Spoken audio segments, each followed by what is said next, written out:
Ben Ali dehors, Tunisie libre, tel est le message scandé par les militants tunisiens. La salle est comble, des gens unis pour dénoncer la dictature. Ensemble, ils chantent l'hymne national en signe de résistance.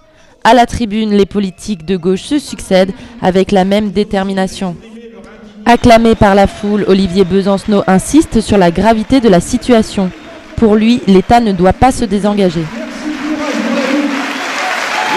Il y a un soulèvement populaire, une répression dictatoriale, et il y a malheureusement ici en France une partie de la classe politique qui se rend coupable de cette répression dictatoriale. Imaginez par exemple, je sais pas, 1/100 de ce qui se passe actuellement en Tunisie, qui se passe dans un pays comme Cuba par exemple. Toute la communauté internationale serait en émoi. Donc nous on est là pour dire que du côté des peuples, en tous les cas, la solidarité elle existe, elle est réelle, avec le soulèvement populaire.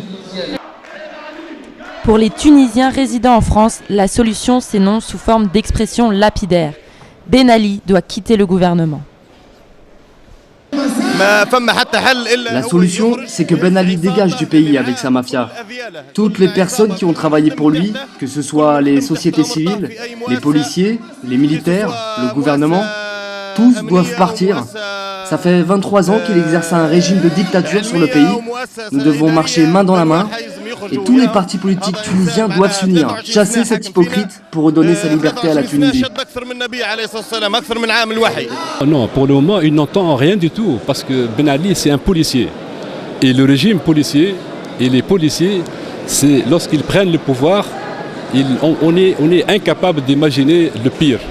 Le pire est peut-être derrière eux. 24 heures plus tard, Ben Ali fuit la Tunisie.